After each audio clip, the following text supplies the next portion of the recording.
बहुत दूर हो गई। And if you look close, मुसलमान बिल्कुल सीधी लाइन में पीछे नहीं आ रहे, बल्कि एक दूसरे से दूर जा रहे हैं। आखिर पर्शियन फौज मुसलमानों का पीछा करते करते एक दूसरे से इतने दूर हो गए कि उनकी आर्मी एक नहीं बल्कि कई छोटे छोटे ग्रुप्स में बट गई और उनकी फौज के दरमियान 2 बड़े गैप्स बन गए।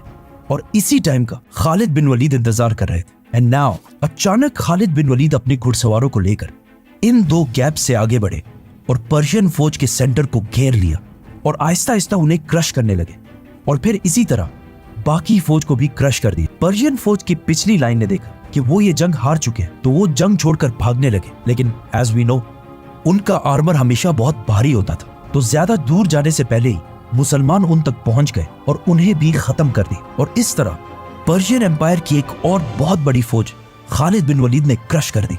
ये जंग कुवैत से बाहर इराक के अंदर हुई।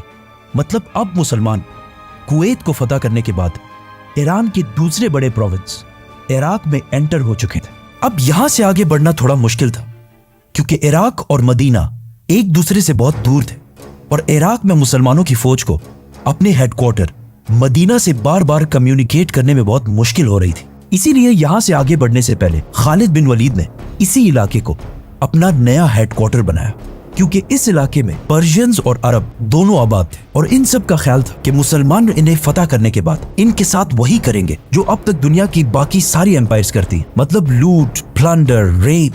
लेकिन खालिद बिन वलीद ने अबू बकर रज़ियल्लाहु ताला अन्हु के हुक्म पर इस इलाके की सारी प्रॉपर्टीज उन्हीं लोगों को वापस कर दी और किसी से भी जबरदस्ती कोई भी चीज नहीं छीनी। और बहुत तेजी से इस इलाके में बहुत सारी अदालतें, कोर्ट्स बनाए और इन कोर्ट्स में जजेस बड़े बड़े सहाबा को बनाए, जिसकी वजह से बहुत तेजी से इस इलाके में पहली बार